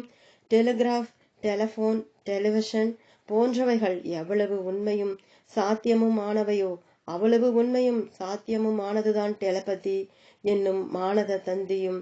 வானப்பரப்பு முழுவதும் மனம் பரவி இருக்கிறது என்பதை புரிந்து கொண்டால் இந்த உண்மைகளை புரிந்து கொள்வதில் ஏதும் தடை இருக்காது. ஆத்ம ஞான யோக சபையில் சாதகம் பயிலும் மாணவர்கள் ஓரளவு மானச பயிற்சியில் வெற்றி அடைந்ததும் அவர்களுக்கு மானச தீட்சை மானத தந்தி மூலம் தரப்படுகிறது. இதற்கான ஏற்பாட்டை செய்யும் முன் மாணவர்கள் இதற்கு பண்பட்டிருக்கிறார்களா என்பதை அறிய அவர்கள் ஊருக்கும் சபையின் குரு இருக்கும் ஊருக்கும் உள்ள கடிகாரமணி வேற்றுமையை கணக்கிட்டு நாட்களையும் நேரத்தையும் ஏற்பாடு செய்து குரு ஒரு நாள் காட்சிக்குரியவைகளையும் மற்றொரு நாள் சப்தத்துக்குரியவைகளையும் அடுத்த நாள் மனத்துக்குரியவைகளையும் மன ஆகாயத்தில் மாணவர்களை கருத்தில் கொண்டு அனுப்ப அதை மாணவர்கள் மானத தந்தி மூலம் தெரிந்து விடை எழுதி அனுப்ப வேண்டும். இப்பரீட்சைகளில் வெற்றி பெறுபவர்களுக்குத்தான் மானத தந்தி மூலம் தீட்சை அளிக்கப்படுகிறது. உலகில் எல்லா பகுதிகளிலிருந்தும் இப்படி தீட்சை பெற்றவர்கள் பலர் இருக்கிறார்கள். இந்த விளக்கத்துக்கு பின் மானத தந்தி பற்றி ஐயப்பாடு யாருக்கும் இருக்காது. ஆகையால் இதன் உண்மையை பரீட்சித்து தெரிந்து கொள்வதற்காக எளிய மானத தந்தி சாதனை ஒன்றை இங்கே விளக்குகிறோம். மானத தந்தி சாதனைக்கு குறைந்தது 2 இருக்க வேண்டும். 2 மேல் எத்தனை பேர் வேண்டுமானாலும் இருக்கலாம். எல்லோரும் முதலில் மனசிருஷ்டி விஞ்ஞானம், தெய்வ ஞானம் பற்றிய பகுதிகளில் சொன்னது போல மனதில் ஒரு உருவை சப்தத்தை உறுதியாக பிடித்து உணர்வை எதிர் நிலைநாட்ட செய்வதன் மூலம் அதை அப்படியே வெளிமன ஆகாயத்தில் அனுப்பும் பண்பை பெற்றிருக்க வேண்டும். இதற்கு பிறகு தெய்வ ஞானம் பெறுவதற்காக சொல்லியது போல மனதில் என்ன வருகிறது உதிக்கிறது என்பதை ஈர்த்தறியும் தன்மையை பெற்றிருக்க வேண்டும். இவைகளை பெற ஏகாகிர தியான சாதனைகளை தவிர வேறு வழியில்லை. இப்படி சாதகம் பயின்ற பின் ஒருவர் ஒரு வீட்டிலும் மற்றவர்கள் வேறு வீட்டிலும் அல்லது ஒரே வீட்டின் வெவ்வேறு மூலைகளிலும் இருந்து அல்லது வெளியூர்களில் இருப்பவர்களானால் அந்தந்த ஊரின் கடிகார மணி வேற்றுமையை அறிந்து நேரத்தை ஏற்பாடு செய்து கொண்டு குறித்த நேரத்தில் அவரவர்கள் இடத்தில் அமைதியாக வசதியாக உட்கார்ந்து கொள்ள வேண்டும். முன்பே அனுப்புபவர் இன்னார் என்றும் அறிபவர் இன்னார் என்றும் முடிவு செய்திருக்க வேண்டும். அனுப்புபவர் உருவத்தையோ சப்தத்தையோ மனத்தையோ எதை அனுப்ப வேண்டுமோ அதை தெளிவாக மனதில் நிறுத்தி வைத்து உணர்வை அதில் ஊன்றி வெளியில் அனுப்ப வேண்டும். அறிபவர் அதே சமயம் எதையும் நினைக்காமல் மனதில் உதிப்பதை அறியும் நிலையில் ரிசீவிங் ஸ்டேட் ரெசப்டிவ் ஸ்டேட் இருந்து மனதில் உதிப்பவைகளை அறிந்து ஞாபகப்படுத்திக் கொள்ள வேண்டும். பலர் சாதகம் செய்வதாயிருந்தால் ஒருவர் அனுப்புபவராகவும் மற்றவர்கள் அறிபவர்களாகவும் இருந்து இதை பழகலாம். சாதகர்களின் சாதனைக்கும் உறுதிக்கும் தகுந்தபடி பொருள்களின் வடிவம் அப்படியே மனக்கண் முன் தோன்றலாம். சப்தங்கள் இப்பகுதியின் தொடக்கத்தில் சொன்னது போல தெளிவாக மனக்காதில் கேட்கலாம். மனங்கள் தன்னை சுற்றிலும் உண்மையாகவே வீசிக்கொண்டிருப்பது போல மனநாசியில் உணரலாம். சாதனை குறைவாக இருந்தால் கருத்து வடிவில், அதாவது இதுவாகத்தான் இருக்க வேண்டும் என்ற கருத்து வடிவில் அறிபவரின் மனதில் உதயமாகலாம். அருள் 19 சூஷ்ம திருஷ்டி விஞ்ஞானம். ஒரு மாணவன் ஓர் ஆசிரியரை அணுகி எனக்கு உலகின் உண்மையை உணர்த்த வேண்டும் என்று கேட்டுக்கொண்டான். ஆசிரியர் சொன்னார், உன்னை நீ அறிந்தாயாகில் உனக்கு ஒரு கேடும் இல்லை என்று. மாணவனுக்கு வியப்பாக இருந்தது. ஐயா, தன்னைத்தான் அறியாதவர்கள் தரணியில் இருக்க முடியுமா என்று கேட்டான். குரு சொன்னார், இன்னது தேகம் இன்னது தேகி என்றறிந்தவர்தான் தன்னை அறிந்தவர் என்று சொல்ல மாணவனுக்கு மேலும் வியப்பாயிற்று. தேகம் அல்லாமல் வேறு தேகியுண்டோ என்று கேட்டான். குரு சிரித்தபடி விளக்கம் கொடுத்தார். அவர் கருத்தை இப்போது ஆராய்வோம். ஒவ்வொருவனும் ஏதாவது ஒரு நாள் கனவு கண்டிருப்பான். ஆனால் பெரும்பாலானவர்கள் கண்ட கனவுக்கு பலன் என்ன என்றுதான் ஆராய தொடங்குவார்கள் அன்றி கனவு எப்படி உண்டாகிறது, அது காண்பவனின் உடலிலும் மனதிலும் என்ன செய்கிறது என்பதை அறிய முற்பட்டிருக்க மாட்டார்கள். இப்போது நாம் கனவை பற்றிய முழு விளக்கங்களையும் இதில் விளக்கிக் கொண்டிருக்க முடியாது. விரைவில் அது பற்றி தனி ஒரு புத்தகம் வெளியிடுவோம். இப்போது கீழ்வரும் விளக்கங்களை புரிந்து கொண்டால் போதும். கனவு காண்பவன் காணும்போது தான் நினைவு நிலையில் இருக்கவில்லை, வேறு நிலையில் இருக்கிறோம் என்பதை உணரமாட்டான். நினைவு நிலையில் ஐம்பொறிகளின் வழியாக பெறும் அறிவையும் உடலால் செய்யும் காரியங்களையும் எப்படி முற்றும் உண்மை என்று கருதியிருப்பானோ அதேபோல் கனவு நிலையில் அறியும் புலனறிவையும் உடலால் வாக்கால் செய்யும் காரியங்களையும் முற்றும் உண்மையாகவே கருதி கொண்டிருப்பான். விழிப்பு நிலையில் காணும் காட்சிகளால் கேட்கும் பேச்சுகளால் என்னென்ன உணர்ச்சிகளை பெறுவானோ அதே உணர்ச்சிகளை கனவு காட்சிகளிலும் பேச்சுகளிலும் பெறுகிறான். கனவு காட்சிகள் தாறுமாறாக கோர்வையில்லாமல் அறிவுத்தன்மைக்கு ஒவ்வாத முறையில் காணப்படுகின்றன என்று அப்போது அவன் உணர மாட்டான். விழிப்பு நிலையின் வாழ்க்கை எப்படி தொடர்புடையதோ அப்படியே கனவு நிலையும் தொடர்புடையதாகத்தான் கருதுகிறான். கனவுக்கும் நினைவுக்கும் உள்ள வேற்றுமையை கனவு களைந்த பின்தான் உணர்கிறான். கனவு நிலையில் உணர்வதில்லை. விழிப்பு நிலையில் காணும் காட்சிகளின் கேட்கும் கேள்விகளின் வாசனைகள் எப்படி சித்தத்தில் பதிகின்றனவோ அப்படியே கனவு காட்சிகளின் வாசனைகள் சித்தத்தில் பதிகின்றன என்பதை பெரும்பாலானவர்கள் புரிந்து கொள்ளவில்லை. நனவில் பொழியை காணும் ஒருவன் பயந்தால் அதன் விளைவுகள் உடலிலும் மனதிலும் எப்படி உண்டாகுமோ அப்படியே கனவிலும் பொழியை கண்டு பயப்படும் போது உண்டாகின்றன. கண் விழித்த பின் கண்டது கனவுதான் என்று கருதுவதனால் அப்பயம் அப்போது விலகி போகுமே தவிர கனவு நிலை நீடிக்கும் வரை அதன் விளைவுகள் இருந்து கொண்டுதான் இருக்கும். பயத்தால் முகம் வெளிர்க்குமானால் கனவில் பயப்படும் போது முகம் வெளிர்க்கத்தான் செய்யும். நினைவு வந்து பயந்தது வீண் என தெரிந்த பின் தான் முக வெளிர்ப்பு மாறும். அப்படியானால் கனவின் போது ஏற்பட்ட முக வெளிர்ப்பின் பயன் சித்தத்திலும் உடலிலும் ஏற்பட்டிருக்கத்தானே வேண்டும். இதற்கு சான்று நினைவுக்கு வந்து பயம் தெளிந்த பிறகும் அதை பற்றிய அனுபவம் போலவே சொல்வதிலிருந்து தெரிந்து கொள்ளலாம். பல நாட்கள் விடாமல் இப்படி பயப்படும் கனவை ஒருவன் கண்டு வந்தால் பயத்தின் குறிகள் அவன் மனதிலும் உடலிலும் நிரந்தரமாக நின்றுவிடும். இந்த உண்மையின் அடிப்படையில் நோய்களை நீக்க தீகுணத்தை மாற்ற குறித்த சில கனவுகளை தினமும் கண்டு வர செய்யும் முறைகளையும் மனசாஸ்திர வல்லுநர்கள் கண்டுபிடித்திருக்கிறார்கள். இப்போது நாம் சிறப்பாக தெரிந்து கொள்ள வேண்டியது கனவின் காட்சியும் நினைவின் காட்சியும் காண்பவனை பொறுத்தவரை உண்மை காட்சிகளே. கனவில் புலியை கண்டவன் கண் விழித்த பின் தான் கண்ட புலி எப்படி இருந்ததென்பதை நன்றாக விளக்குவான், படமும் வரைந்து காட்டிவிடுவான். கனவில் கேட்ட ஒரு இனிய பாட்டை நினைவிலும் பாடி காட்டுவான். கனவை மறக்காமல் நினைவு கூர்ந்தால் கனவில் முகர்ந்த பாரிஜாத மலரின் மனத்தை நினைவிலும் அப்படி ரசிப்பான். கனவில் ஒருவனை எப்படி குத்தினான் என்பதை நினைவில் குத்தி காட்டுவான். கனவு காட்சிகள் செயல்கள் அனைத்தும் உண்மையாகவே கண்ட காட்சிகளைப் போல செய்த செய்கைகளைப் போல அவன் சித்தத்தில் பதிகின்றன என்பதற்கு இது சிறந்த சான்று. நினைவில் புலியை காணும் காட்சி சித்தத்தில் படிவது போலவே கனவில் காணும் புலியின் காட்சியும் சித்தத்தில் படிவதனால்தான் பல நாட்களுக்கு பின்னும் தான் கண்ட கனவு புலியை பற்றி அவன் விளக்கமாய் சொல்ல முடிகிறது. இப்போது கனவில் புலியை கண்டது எந்த கண்? கனவில் சப்தங்களை கேட்டது எந்த செவி? கனவில் குத்து விட்டது எந்த கை? கண்ணில்லை காதில்லை என்று சொல்லிவிட முடியாது. ஏனென்றால் கண் இருந்திராவிட்டால் புலியின் உருவத்தை பார்த்திராவிட்டால் நினைவுக்கு திரும்பிய பின் அப்புலியின் உருவத்தை எப்படி வரைய முடியும்? கேட்ட சப்தத்தை எப்படி சொல்ல முடியும்? குத்துவிட்ட விதத்தை எப்படி செய்து காட்ட முடியும்? உண்மையாகவே கண்ணால் புலியை பார்த்திருக்க வேண்டும், காதால் சப்தத்தை கேட்டிருக்க வேண்டும். இல்லாவிட்டால் நினைவில் அதை பற்றி விளக்கவும் முடியாது. அதன் வாசனைகள் சித்தத்தில் படிந்து உடல் மனங்களில் மாறுதலை உண்டாக்கி இருக்கவும் முடியாது. வாழ்க்கையை ஒரு நீண்ட கனவென்று ஆன்றோர் கூறுவர். மரணத்திற்கு பிறகு அதற்கு முன் வாழ்ந்த வாழ்க்கையெல்லாம் கனவு போல் மறைந்து பொய்யாகிவிடும். ஆனால் வாழ்க்கையின் சம்ஸ்காரங்கள் மட்டும் சித்தத்தில் இருக்கும். கனவை பற்றி சொல்வது போல அப்போது நினைவு வாழ்க்கையில் இப்படி இருந்தேன் அப்படி இருந்தேன் என்று சொல்வோம். ஆக வாழ்க்கைக்கும் கனவுக்கும் கால வேற்றுமை தவிர மற்றவைகளில் வேற்றுமை இல்லை. ஒரு ஆண்டி ஒரு கனவு கண்டான். தான் தூங்கி கொண்டிருந்த போது ஒரு பட்டத்து யானை தனக்கு மாலை சூட்டி தன்னை தூக்கி சென்று ஒரு அரச அரியாசனத்தில் அமர்த்தியதாகவும் பல்லாண்டுகள் அங்கிருந்து அரசை ஆண்டதாகவும் அரசியுடன் கலந்து மக்களை பெற்ற பின் வேட்டையாட சென்ற போது புலியால் அடிபட்டு மடிந்ததாகவும் கனவு கண்டு விழித்தான். அதன் பிறகு விழிப்படைந்து கனவில் செங்கோலோற்றிய ஊருக்கு சென்ற போது அங்கு உண்மையாகவே இப்படி யானையில் கொண்டு வரப்பட்ட அரசன் இத்தனை காலம் செங்கோல் ஓற்றிய பின் இத்தனை மக்களை பெற்ற பின் வேட்டையில் புலியால் அடிபட்டு இறந்ததாக கேள்விப்பட்டு பிரமித்தான்.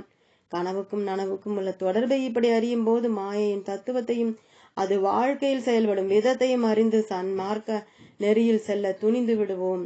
கனவு காட்சிகளை கண்டது மனக்கண்கள், சப்தங்களை கேட்டது மனசெவிகள், குத்து விட்டது மனக்கைகள். மனிதனின் பூத உடலில் இருக்கும் கண், காது, கை முதலியவை உண்மையில் செயல்படும் கருவிகள் அல்ல. உள்ளிருக்கும் சூட்சும கண், காது முதலியவைதான் உண்மையான பொறிகள்.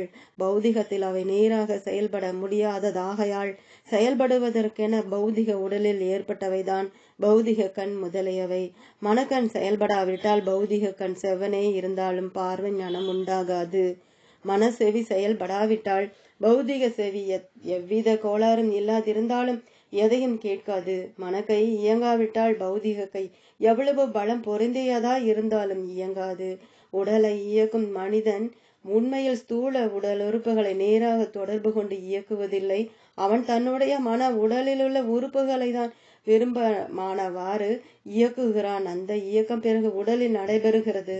சரீரத்தில் உள்ள ஞான இந்திரியங்களும் மெய், வாய், கண், மூக்கு, செவி கர்ம இந்திரியங்களும் வாக்கு, கை, கால், உபஸ்தம் முதலியவை உண்மையில் சூட்சும உடல் மூலம்தான் செயல்படுகின்றன. சூட்சுமத்தில் இவைகளை கொண்டிருக்கும் உடலை சூட்சும உடல் என்று சொல்கிறோம். ஸ்தூல உடல் சக்தியின் மையம் மூளை, சூட்சும உடல் சக்தியின் மையம் மனம். மனமும் அதை மையமாக கொண்ட சூட்சும உடலும் தான் உண்மையான மனிதன். அந்த உண்மையான மனிதன் பௌதிகத்தில் செயல்படுத்துவதற்காக மேற்கொண்டிருக்கும் மாமிச கவசம்தான் பௌதிக உடல். பொய்க்கால் குதிரை என்ற அட்டை குதிரைக்குள் இருந்து கொண்டு மனிதன் ஆடும்போது எப்படி பார்வைக்கு அந்த அட்டை குதிரை ஆடுவது போல தெரிகிறதோ அதே போல உடல் என்பது பொய்க்கால் குதிரை போன்றது. அதன் ஆட்டம் எல்லாம் அதன் உள்ளிருந்து அதை ஆட்டும் சூட்சும உடலின் இயக்கமே. சூட்சும உடலில் கையை ஒருவன் இயக்க முடியாவிட்டால் ஸ்தூல உடலின் கை எவ்வளவு சக்தி உடையதாயிருந்தாலும் அவன் அதை இயக்க முடியாது. பௌதிக பொறிகளால் அறியப்படும் ஞானம் பௌதிக உடலில் எங்கும் பதிந்திருப்பதில்லை. அது சூட்சும உடலின் சித்தத்தில் தான் பதிந்திருக்கிறது. மனிதனை பற்றி இவன் நல்லவன், தீயவன், படித்தவன், முட்டாள் என்றெல்லாம் சொல்லப்படும் பண்புகள் உண்மையில் பௌதிக உடலின் எதை பற்றியவையும் அல்ல, சூட்சும உடலை பற்றியவை தான். ஏனென்றால் கற்ற கல்வி மனித பண்புகள் சூட்சும உடலில் தான் இருக்கின்றன. ராமன் முருகன் என்று இடப்படும் பெயர்கள் உண்மையில் சூட்சும உடலுக்குத்தான் பொருந்தும். அந்த அடிப்படையில் தான் சூட்சும உடலின் அச்சில் உருவாக்கப்பட்ட ஸ்தூல உடலுக்கு அந்த பெயர்களை பொருத்தி வழங்குகிறோம். பொய்க்கால் குதிரையை சுமந்திருப்பவன் அந்த பளுவை தாங்கி அதற்கு தக தான் இயங்க முடியும். அக்குதிரையிலிருந்து வெளிப்பட்டாலன்றி தன் இயற்கையான செயல்களை அவன் செய்ய முடியாததை போல பௌதிக உடலுக்குள் அடைபட்டிருக்கும் சூட்சும உடலை தனியாக செயல்படுத்த முடியாமல் பௌதிக உடலை செயல்படுத்துவதன் மூலமாகத்தான் தமது எந்த செய்கைகளையும் செய்யக்கூடியவர்களாக மக்கள் வாழ்ந்து வருகிறார்கள். எதை பார்க்க வேண்டுமானாலும் உடலின் கண்களின் வழியாகத்தான் அவர்கள் பார்த்தாக வேண்டும். அதற்கு புறம்பாக பௌதிகத்தையோ சூட்சுமத்தையோ பார்க்க முடியாமல் இருக்கிறார்கள். எதை கேட்க வேண்டுமாயினும் உடற்செவி அவர்களுக்கு தேவை. அது இல்லாதவரை அவர்கள் சப்தங்களை கேட்க முடியாது. இப்படி பௌதிக உடலுடன் ஒன்றர கலந்து விட்டிருப்பதால் நம் சூட்சும உடலை செயல்படுத்தி சூட்சும உலகங்களை காண சூட்சும சப்தங்களை கேட்க முடியாதவர்களாயிருக்கிறோம். ஸ்தூல உடலில் சூட்சும உடல் அடங்கி இருந்தாலும் இரண்டும் வெவ்வேறுதான் என்பதை எல்லோரும் எளிதில் புரிந்து கொள்ளலாம். ஏனென்றால் மரணத்தின் போது சூட்சும உடலானது சிறிதும் பின்னமடையாமல் ஸ்தூல உடலை விட்டு வெளியேறி விடுகிறது. அதனால் ஸ்தூல சூட்சும இணைப்பு தற்காலிகமான இணைப்பே. தம்மை பற்றி ஆராய்ந்து அறிவதே பேரறிவு என்று கருதி வந்த ஆன்றோர்கள் தற்காலிக சூட்சும உடலை ஸ்தூல உடலை நின்றும் பிரித்தறிவதற்கான வழிகளையும் சூட்சும யாத்திரை ஸ்தூல உடலில் இருந்தாலும் சூட்சும புலன்களை செயல்படுத்தி சூட்சும உலகங்களையும் ஸ்தூல கண்களால் காண முடியாத பௌதிக உலகங்களை காணவும் கேட்கவுமான வழிகளை கண்டுபிடித்தார்கள்.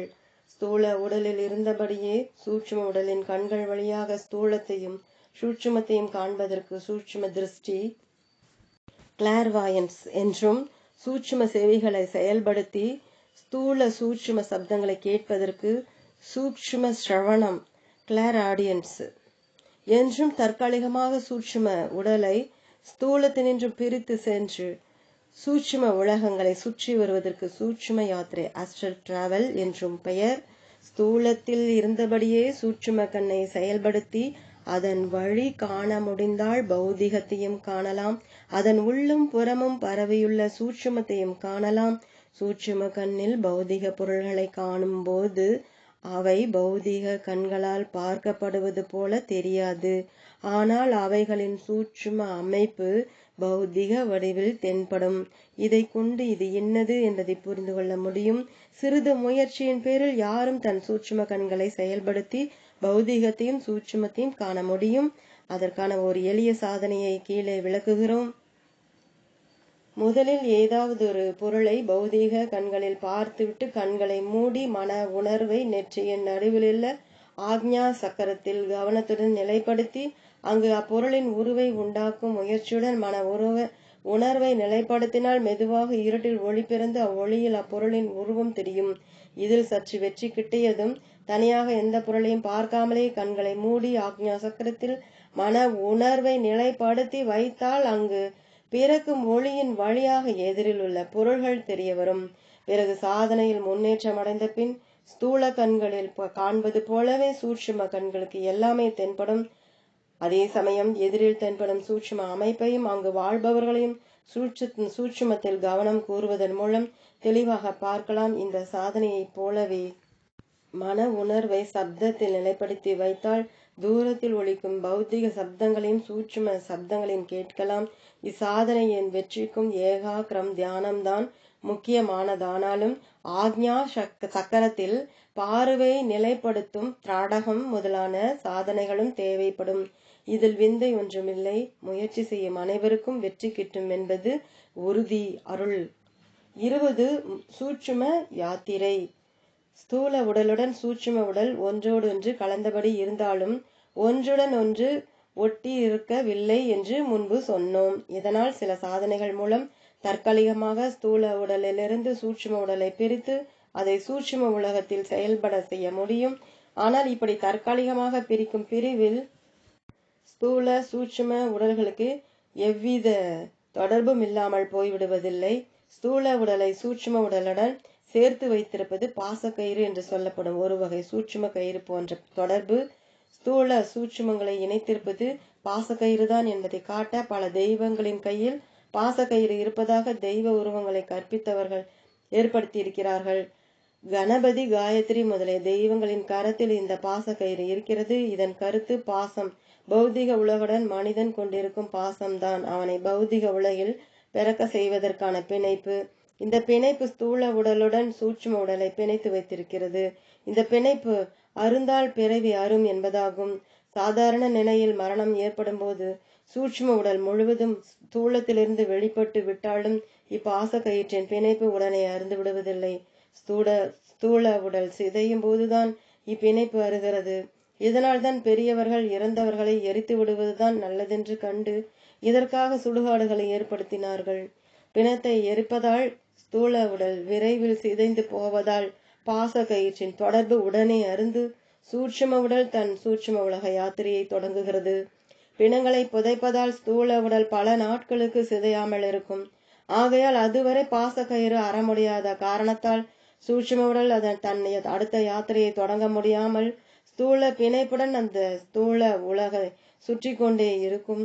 ஸ்தூல உடல் சிதையாதவரை இப்பிணைப்பு அறாது என்ற கருத்தில் கிறிஸ்துவ இஸ்லாமிய சமயங்கள் பிணங்களை புதைக்கச் செய்து தீர்ப்பு நாளில் எல்லா பிணங்களும் உயிர் பெற்றெழும் என்ற தவறான கொள்கையை பின்பற்றலானார்கள். தற்காலிகமாக ஸ்தூலத்திலிருந்து சூட்சுமத்தை பிரிக்கும் சூட்சும யாத்திரையில் ஸ்தூல சூட்சும உடல்களுக்கு பாச கயிற்றின் பிணைப்பு இருந்து கொண்டே இருக்கும். இக்கயிறு சூட்சும ஆகாய பொருளால் ஆனதாகையால் எத்தனை தூரமானாலும் அது நீண்டு கொடுக்கும். கோடானு கோடி மைல்களுக்கு அப்பால் சூட்சும உடல் சென்றாலும் அப்போது இக்கயிறு அந்த அளவில் நீண்டு ஸ்தூல சூட்சும உடல்களை இணைத்து கொண்டிருக்கும். பாச கயிற்றின் இணைப்பு மனிதர்களின் நாபி கமலத்தில் மணிப்பூர சூரிய சக்கரத்தில் இருக்கிறது. சூரியன் பல கோடி மைல்களுக்கு அப்பாலிருந்தும் தன் கிரணங்களால் பூமியை தொடுவதை போல பல கோடி மைல்களுக்கு அப்பால் சூட்சும உடல் சென்றாலும் சூரிய சக்கரத்திலிருந்து பாசக்கயிறு நீண்டு அத்துடன் தொடர்பு கொண்டிருக்கும். அன்னையின் கருவில் உருவாகி பிறக்கும் குழந்தைகளுக்கு நாபியின் வழியாகத்தான் உணவும் உயிரும் செல்கிறதென்பதையும் குழந்தை பிறக்கும் போது இப்பிணைப்பு பிரிந்து விடுகிறதென்பதும் யாவரும் அறிவர். சூட்சும உடலானது சூட்சும யாத்திரையில் ஈடுபட்டு கொண்டிருக்கும் போது அதன் ஸ்தூல உடலுக்கு ஏதாவது மாறுதல் நேர்ந்தால் அது உடனே பாச கயிற்றின் துடிப்பு மூலம் சூட்சும உடலுக்கு தெரிவிக்கப்படுகிறது. அடுத்த நொடியில் சூட்சும உடல் ஸ்தூலத்துடன் வந்து இணைந்து கொள்ளும். ஆனாலும் சூட்சும உடல் தனித்திருக்கும் போது ஸ்தூல உடலுக்கு ஏற்படும் சிறிய தீங்கும் அதை பெரியதாக பாதிக்கும். அதனால் சூட்சும யாத்திரை செய்ய விரும்புபவர்கள் திரும்பி வரும் வரை தங்கள் ஸ்தூல உடலுக்கு எவ்வித இடையூறும் நேராத வண்ணம் பாதுகாப்பான இடத்தில் வைக்க வேண்டும். ஸ்தூலத்திலிருந்து சூட்சும உடலை பிரிப்பது மிகவும் கஷ்டம். சாமானிய மனிதர்களால் ஆகாத காரியம். அதற்கு பல்லாண்டு கடுமையான யோக சாதனை புரிந்து சித்திகள் செய்யும் ஆற்றலை பெற்றிருக்க வேண்டும் என்றெல்லாம் அச்சுறுத்துபவர்கள் சூட்சும யாத்திரைக்கான சாதனை சிறிதும் அறியாதவர்கள் என உறுதியாக கூறலாம். சூட்சும யாத்திரைக்கு தேவையானதெல்லாம் நரம்புகளின் துடிப்பை அமைதிப்படுத்தவல்ல நல்ல பிராணாயாமம். இதற்கு நம் சபையில் கற்பிக்கும் சுத்தி பிராணாயாமம் நல்ல பயன் தரும். இன்று சுத்தி பிராணாயாமம் என்ற பெயரில் இரு நாசிகளை மாற்றி மாற்றி மூடி சுவாசம் விடுவதை பற்றி பலர் கற்பிக்கிறார்கள். நாம் கூறும் சுத்தி பிராணாயாமம் அதுவல்ல. மூக்கால் காற்றை நிறைய இழுத்து கும்பித்து பிறகு வாயை குவித்து சிறிய துவாரம் மட்டும் உண்டாக்கி அதன் வழி குறைந்த காற்றை பலத்த உள்ளழுத்தத்துடன் வெளிவிடுவதாகும். இதனால் நாடி நரம்புகளின் துடிப்புகளுக்கு எதிர்துடிப்பு கிடைத்து அவை அமைதியடைகின்றன. எதிர்துடிப்பால் உடலில் உள்ள மாசுகள் வெளிப்படுத்தப்படுகின்றன. இதனால் நரம்பு சக்தியின் வீரியம் குறைந்து அது சேமிக்கப்படுவதால் சோர்ந்து போன உடல் மிக விரைவில் தன் இழந்த சக்தியை பெற்று விடுகிறது. இப்படிப்பட்ட பிராணாயாமத்தால் நரம்புகளின் துடிப்பை அமைதிப்படுத்தும் போதே மனதின் துடிப்பும் அமைதிப்பட தொடங்குகிறது. இரண்டாவது தேவை உறுதியான ஏகாக்கிரம் தியானம். நரம்பை அமைதியப்படுத்திய பின் மனதையும் உணர்வையும் உடலிலிருந்து மாற்றி வெட்ட வெளியில் ஒரு இடத்தில் ஊன்றி வைக்க வேண்டியதுதான். சற்று நேரத்தில் சூட்சும உடல் ஸ்தூலத்தை விட்டு பிரிய தொடங்கும். ஏகாக்கிர தியான சாதனைகளை நல்ல முறையில் கற்ற எவரும் இதை எளிதாக செய்யலாம். ஆரம்பத்தில் சூட்சும உடல் வெளிப்படும் போது மிக வேகமாக சுற்றும் ரங்கராட்டனத்தில் புதியதாக ஒருவன் அமர்ந்து சுற்றினால் எப்படி இருக்குமோ அப்படி பயங்கர வேகத்தில் சுற்றுவது போன்ற உணர்ச்சி உண்டாகும். இந்த அனுபவத்தில் எந்த ஆரம்ப சாதகர்களும் பயந்து விடத்தான் செய்வர். இந்த நிலையை கடக்க முதலில் சில நாட்களுக்கு குருவின் துணையுடன் சாதனை செய்ய வேண்டும். அப்போது மாணவனுக்கு முன்பாக குரு சூட்சும உடலை கொண்டு அவனை பற்றி வேகத்தை குறைத்து விடுவார். ஆகையால் எத்தகைய பயமும் இல்லாமல் மாணவர்கள் இச்சாதனையை செய்யலாம். பல நாட்கள் தொடர்ந்து சாதனை செய்வதன் மூலம் இச்சுழல் உணர்ச்சி தாங்கும் நிலைக்கு வந்து விடுவதால் எவ்வித மாறுபாடுமின்றி சாதாரணமாக போவது போல ஸ்தூலத்திலிருந்து சூட்சுமத்தை பிரித்து செல்லலாம்.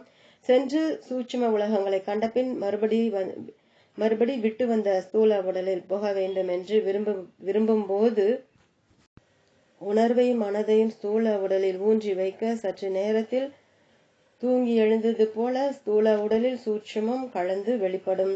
தேவர்கள் சஞ்சரிப்பதை பற்றி பாமர மக்கள் நம்புவது போல மனிதனின் சூட்சும உடல் கால்களால் நடந்து செல்ல வேண்டியில்லாத அல்லாமல் கால்கள் பூமியில் படாமலே ஆகாயத்தில் மிதந்து செல்லும் பறவை போல வெகு வேகமாக திரியும்.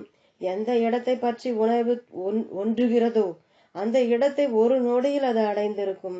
ஸ்தூல வீடுகள், மலைகள் முதலிய எந்த பௌதிக பொருளும் அதற்கு தடையாக இருக்காது. பலமான ஒளி திரைச்சீலைகளை ஊடுருவி அப்பால் செல்வதை போல சூட்சும உடல் பெரிய மலைகளையும் சாதாரணமாக ஊடுருவி போகும். எவ்வித பௌதிக தடையும் அதற்கு இருக்காது. காற்று லேசான துணிகளை ஊடுருவுவது போல ஆவிமயமான சூட்சும உடல் அனைத்தையும் ஊடுருவி செல்லும். இந்த சாதனையை செய்பவர்கள் பெரிய ஜீவன் முக்தர்கள் ஆகிவிட்டார்கள் என்று எவராவது நினைத்தால் அது தவறு. ஜீவன் முக்தராவதற்கும் இதற்கும் யாதொரு தொடர்பும் இல்லை. ஜால வித்தைக்காரன் பல ஜால வேடிக்கைகளை செய்வது போல இதுவும் ஒரு மானசீக விளையாட்டுத்தான். இந்த விளையாட்டால் யாரும் புதிய அறிவை பெற்றுவிட முடியாது. பண்பில் தகைமையில் எவ்வித மாறுதலும் ஏற்பட்டு விடாது. பெரும்பாலான மக்கள் இதை பற்றி மறந்து விட்டார்கள். ஆகையால் இதை செய்பவன் ஒரு பெரிய சித்தன் என்று பாமர மக்கள் நம்புவார்கள். ஆனால் அதில் அப்படி ஒன்றும் பெரிய தத்துவம் அடங்கியிருக்கவில்லை. பிராணாயாம ஏகாக்கிர தியான சாதனங்கள் பழகிய யாரும் இதை எளிதாக செய்ய முடியும். அடுத்த பகுதியில் இப்படி ஸ்தூல உடலிலிருந்து பிரிந்து செல்லும் சூட்சும உடலை பிறர் காணவும் அவ்வுடலை கொண்டு பிறர் கேட்கும்படி பேசக்கூடியது மன சித்துகளை பற்றி விளக்கவும் அருள். 21 சூட்சும தரிசனம். ஒரே சமயத்தில் ஒரு யோகி பல இடங்களில் இருப்பதை பலர் கண்டதுண்டு. சென்னை சிந்தாதிரிப்பேட்டையில் இருந்த ஒரு அம்மையாரின் கணவர் ஏதோ வியாபாரத்தின் பொருட்டு பர்மா சென்றார். வாரந்தோறும் தவறாமல் தன் நலனை பற்றி மனைவிக்கு கடிதம் எழுதி கொண்டிருந்தார். திடமென பல வாரங்களாக அவரிடமிருந்து கடிதம் வரவில்லை. அப்போது அதே சிந்தாதிரிப்பேட்டையில் சிறுமண ஊரின் பிரபல ஹிப்னாட்டிசக்காரர் தேவேந்திரநாத பண்டிதர் இருந்தார். அவரிடம் நாமும் பல நண்பர்களும் மானச வித்தையை பயின்று கொண்டிருந்தோம். அந்த அம்மையார் அங்கு வந்து தன் நிலையை பற்றி விளக்கினார். உடனே பண்டிதர் தன் சாதனை அறைக்குள் சென்று 1/2 மணி நேரம் கழித்து திரும்பி வந்து அந்த அம்மையாரை பார்த்து, உங்கள் வீட்டுக்காரர் ஒரு பர்மிய பெண்ணை வைப்பு கொண்டு குறித்த இடத்தில் இருக்கிறார். நேரில் கண்டு உங்கள் நிலைமையை எடுத்து சொன்னேன். தவறாமல் இந்த வாரம் கடிதம் எழுதுவதாகவும் அடுத்த வாரம் கப்பலில் நேரே வருவதாகவும் சொன்னார் என்றார். இதன்படியே அவரிடமிருந்து அடுத்த கப்பலில் கடிதம் வந்தது.